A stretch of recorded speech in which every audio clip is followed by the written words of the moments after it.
Let's tell you about this. The Draft Companies Amendment Bill 2021 is being published this October for a period of 30 days for commentary. One of the major changes is the requirements for listed entities and state-owned entities to provide remuneration reports that inter alia clearly lays out entities' remuneration policies and all remuneration received by the entity's principal management.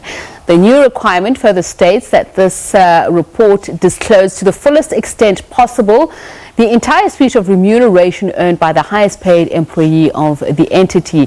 The requirement further extends to include the same disclosure requirement as the CEO, but instead to the lowest paid employee of the entity. To talk a little bit more about this, Milton Segal is SAICA's Senior Executive for Corporate Reporting. A very good evening to you, and thank you so much for speaking to us. So, how much does this change the level playing field? Because we also know that people have clauses, loopholes to ensure that they don't fully comply. They're not fully transparent with exactly how much a person like a CEO earns, whether it's in bonuses and other unseen, trimmings that they get in their package. So good evening and thank you very much. And correct, I think this is a little bit of a game changer. This draft proposal, if mandated, will now require the compulsory disclosure of the directors, as you've mentioned, their full suite of remuneration, including any other fringe benefits or share options or facilities that they may have, etc. And as you've stated, it specifically requires the full disclosure of that of the highest earning employee of the entity, which would presumably be the CEO. So there's nowhere to hide in that regard. So I want to talk about whether overexposure could have the exact opposite effect of what is being intended, because for many years, those of us who've been sitting on the sidelines talking about the gross inequality in this country have heard, especially from unions, that if they knew the figures, then that would change the picture altogether. They would hold people accountable. So that's very true. And I think what makes that more prevalent with these draft requirements is the same disclosure that's required for the CEO is now required for the lowest earning employee of the entity. So we will see, in fact, a direct comparison between what the top earner earns and what the lowest earner earns.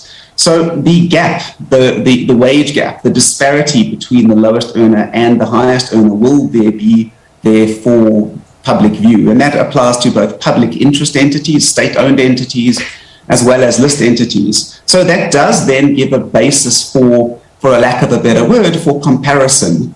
And again, it also requires the average remuneration of directors to be disclosed, as well as the average of the top 5% of the salaried employees' earnings, as well as the bottom 5% of the salaries of the average employee's earnings. So that analysis, again, gives us further way to see, to measure the success of the principal officers, the directors, the executives of the entity, and to assess the value that they're creating, and to an extent, is that value being transferred to stakeholders, one of which primarily being employees? So I'm glad you speak about the term of value, because we want to know what the value to the end users will be of this change to the law, and what the impact will be on staff morale as well. So I think that's an interesting one, and I think it requires some consideration. From a positive perspective, perhaps the lower paid employees could see that as a launch pad and as a career path and as something to aim to achieve towards, to one day become the CEO and to earn the big number, or certainly the biggest number within the entity. We just wonder about what impact that may have from a negative perspective, and what are the potential unintended consequences of that. Could that in fact produce employee apathy? Could it produce resentment? Could it sort of lead to some type of employee revolt or rebellion thereon? So the consequences of this type of disclosure is interesting. And to the point of, could there be over disclosure? I think payroll and remuneration is always one of those very sensitive items that need to be dealt with due care. the same as if an entity strategy or an entity secret formula or entity's database, they would be cautious to disclose those type of issues at the public area, and therefore the context of the remuneration needs to be carefully considered. I mean, the point being, we'd encourage our employees to earn as much as physically possible, specifically in the public interest. However, we also want to encourage the top executives and the CEO to be attracted to the positions, to ensure that we retain top quality leadership with skills, leadership with knowledge and experience, the type of leadership that could grow the entity, that could produce the economic benefits, to take the entity to the next level, to provide the required service to the community, and to continue to produce an entity that's sustainable, that can continue to support and employ entities without becoming a burden to a taxpayer, for example. So, Milton, here's something that I'd like to touch on. I mean, rather continue with that you've touched on it, and it's about how cosmetic all of this is, because it's often said those at the top end of the scale carry the greatest risk in terms of accountability to stakeholders and shareholders.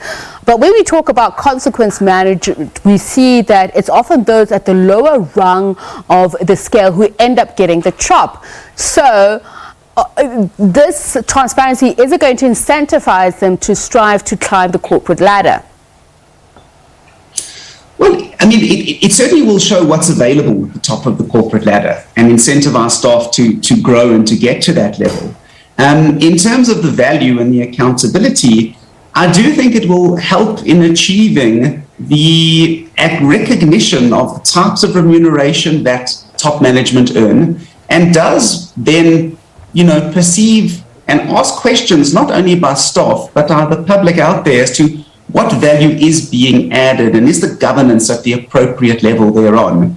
So it could be seen as a positive and an incentive, but as mentioned, caution just needs to be considered in this regard as well, and to the context, because we don't want to lose the best people within our organization. At the same time, we want to encourage those people lower down the ladder or lower down the chain to strive to do their best to ultimately try achieve greatness and perhaps being future CEOs. All right, thank you so much, Milton Segal, SAICA Senior Executive for Corporate Reporting.